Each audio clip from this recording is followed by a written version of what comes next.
morning. So here I am. I'm wrapped up in my Patriots blanket because the Pats won. I'm very excited by that. Um, but this morning I've been thinking about um, really why is it that Jesus uses parables and stories? And so specifically when I'm a storyteller.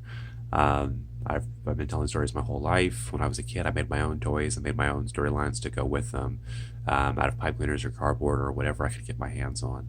Um, so I've been thinking about why specifically parables, because as I want to make an impact, I truly know and have experienced that Jesus is awesome, um, that God's ways, even when they seem unclear and unobvious, um, are the right. It's always the right call to follow Him, and He knows us very, very, very well, even better than we ourselves do. Um, but anyway, so specifically think about why parables. And so I think if you're telling a story and you're telling a story about something that is true, you really have a couple of options, at least as far as I understand.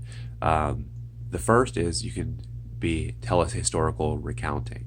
So you're going to tell the story basically exactly as it happened. So who was there, what they did, where they were, why they did it.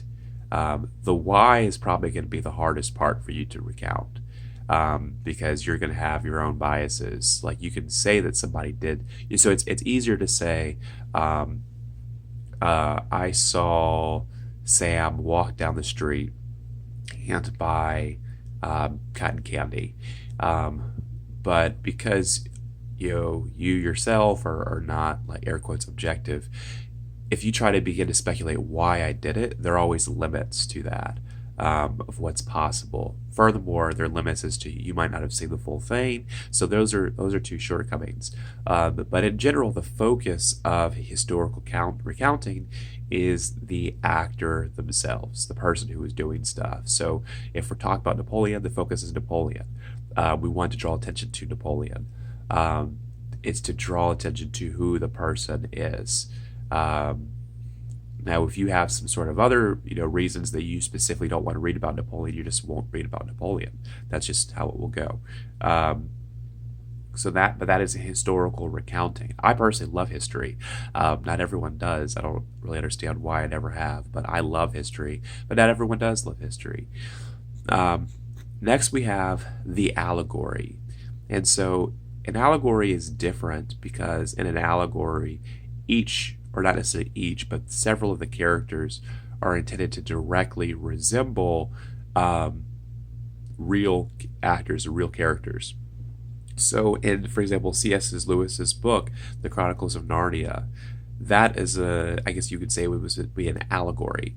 And in that allegory, Aslan is Jesus. The king, the beyond the sea, I think that's what they call him, is definitely God. Edmund it represents people. The characters, a lot of the major characters anyway, directly resemble people that are part of the narrative, the large narrative that God is writing. And so the purpose of an allegory is really to show in a different light the actors. So Jesus is a lion, but a very gentle lion, and that shows off aspects of who he is in a way that is more difficult to see. So it really shows, I guess, like the flavor of the characters. Edmund's kind of a snivelly nosed brat, but that puts us in a very interesting light, right? Out, betraying people for Turkish delight. And so it shows people shows the actors with a different hue, with a different color, on them, with a way that makes it easier for us to understand.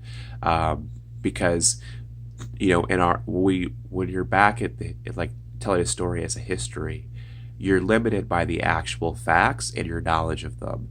So, for example, I could say, well, I'm upset at my dad because my dad didn't come and pick me up at 3 p.m., when I was, in middle school or something.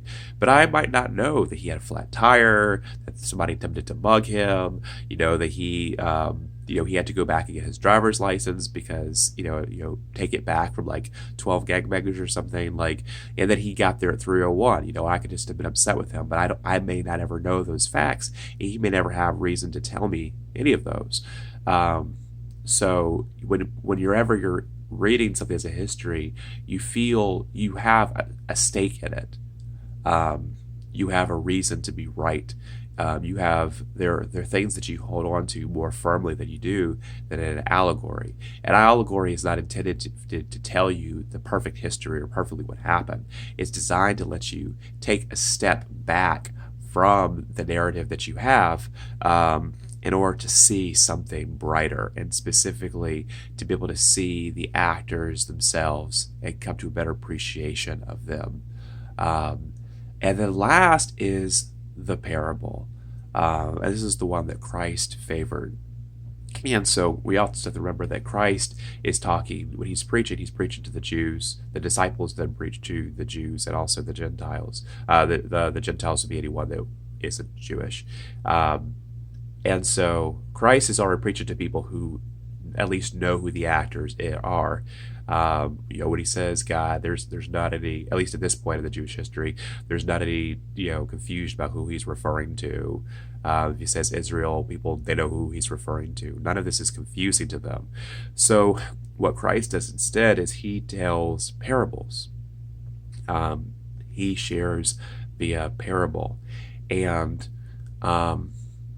in a parable, I think what I've come to see is that it's not even really, the focus is not even the actors, but the intentions behind, the hearts, the desires behind them. So when he tells the parable of the woman who lost her coins, and sweeps the whole house, you see somebody who is looking for something precious to them, relentlessly so. Um, when you see the story of the of Lazarus, the rich man and Lazarus, you see grief, you see regret, you see pain, you see justice. There's a lot that you see in that story, in that parable. But the king, obviously each person kind of sort of has a role, but the particulars of the king are not as important. At the wedding feast, the parable of the wedding feast, it is important that we kind of sort of realize that, like, oh yeah, the that king is like God, and then the Jews are kind of the people who receive the invitation to the wedding and then kind of punt on it and just don't want it. And then the Gentiles are the people who, well, I guess not only that they're not. It's not just the Gentiles; it also would be believing Jews as well. But believers are the ones who he goes out to. It's like, all right, we'll get whoever's going to come. It's kind of important for us to do it, but it's more important for us to be able to kind of put ourselves in that way and see and understand the desires. So, when someone comes to the wedding and they're not dressed properly, it's intended for us to be able to kind of see in that spot and say, oh yeah, that's rude. Like, why would you show up to somebody's wedding wearing a t-shirt and a cowboy hat, or like, wow, like someone invited you to their wedding and, you decided, oh no, I'm going to go and like count the staples on my desk. That is the intention behind parables, for you to be able to see the desires of the actors more than the actors themselves. And that is really, I think, why. And so it shows something about his mission, is that he is revealing to a people who know who God is, but have kind of missed a large part of his heart, a large part of his desires, for justice, his desires to save. And I think that's why he chose to use parables. So until next time, love you guys.